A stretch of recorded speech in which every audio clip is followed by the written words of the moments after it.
आज सिर्फ 2 बार भारतीय जनता पार्टी जीती है, जिसमें 1 बार मैं जीता हूं।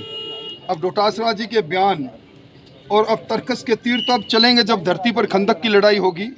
अब देखते हैं हमारा रथ रुकता है विजय का या उनका रास्ता रुकता है, अब समय बताएगा। अब बड़बोलापन अब धरती पर आएगा जब आंख से आंख मिलाकर धरातल की लड़ाई होगी, तब देखेंगे डोटासरा जी।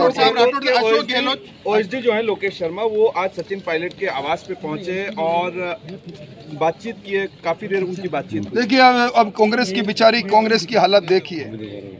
अब कांग्रेस में कार्यकर्ता और पदाधिकारी नहीं, मुख्यमंत्री जी के ओएसडी जो एक तरह से अब तक सरकारी नुमाइंदे हैं, वो कांग्रेस की राजनीति की बात करेंगे।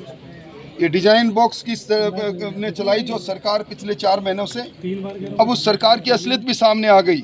अब विज्ञापन की सरकार को धरती पर उतरना पड़ेगा जब मालूम पड़ेगा कि धरती नीचे से कितनी खोखली है। राठौड़ साहब, सरदार शहर से मुख्यमंत्री अशोक गहलोत उतर गए, टोंक से सचिन पायलट उतर गए। इन दोनों के सामने बीजेपी ने चूंकि 124 तो डिक्लेयर कर दिया, लेकिन इन दोनों सीटों के प्रत्याशी अब तक आप तिल देखना, तिल की धार देखना, समय देखना, समय के साथ साथ इनको चुनौती देने वाले लोगों का देखना। हमारे पहलवान मालिश करके तैयार हो रहे हैं और जल्दी मैदान में कूद पड़ेंगे। सर ओवैसी साहब बड़े रेसलर उतारेंगे अब इन दोनों सीटों पर। हम धरती के पुत्रों को उतारेंगे, हम उन लोगों को उतारेंगे जो बूथ पर मेरा बूथ सबसे मजबूत की बात को कहते हुए चुनाव मैदान में उतरेंगे। वसुंधरा जी का भी नाम घोषित हो गया। अब तो क्या अनहोनी बात है, वसुंधरा जी नेता है, हमारे राष्ट्रीय उपाध्यक्ष है। नहीं, अब मजबूती कितनी ज्यादा मिल सकेगी, क्योंकि तमाम जो बड़े लीडर है उनके नाम घोषित हो चुके हैं। मजबूती पहले से ही थी। भारतीय जनता पार्टी ने 500 साल अपने हर बूथ पर फोटोयुक्त कमेटियां तक बना डाली, पन्ना प्रमुख तक बन गए और कांग्रेस का संगठन ठेले से डोटासरा जी के थैले में डबल चैन में कैद रहा, वहाँ से निकला ही नहीं।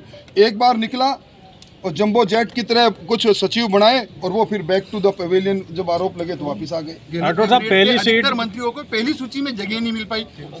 प्रताप सिंह खाचरिया सीट है, उनको जगह नहीं मिल पाई। ऐसे तमाम मंत्री, ये घबराहट की निशानी है। मैं कह रहा हूँ ना, लोकतंत्र में युद्ध है, युद्ध के अंदर एक तरफ सेना नायक खड़े हैं भारतीय जनता पार्टी का झंडा लेकर और दूसरी तरफ युद्ध का मैदान खाली है। आओ, युद्ध सजा हुआ है, सामने आओ ना। उनको दे रहे, कह रहे हैं अगस्त में उतार रहे थे ना मैदान में उम्मीदवार, क्यों चुप क्यों हो? गहलोत साहब चुप क्यों हैं? डोटासरा जी चुप क्यों हैं? आओ, एक दिन भी क्यों जाया करते हो, मैदान में उतरो। राठौड़ साहब, बीजेपी की जो पहली लिस्ट आई उसमें काफी विरोध रहा, लेकिन कोई विरोध नहीं। तो उसमें क्या केंद्र की तरफ से कुछ इस तरीके से रणनीति बनाई गई और कुछ ऐसे कोई विरोध नहीं दिया गया जो नहीं चाह रहे थे? सामूहिकता के आधार पर हम सब लोगों ने निर्णय लिए हैं। ये पार्टी सहकार एक सबके लिए और सब एक के लिए, उस नीति पर पार्टी काम कर रही है। राठौड़ साहब,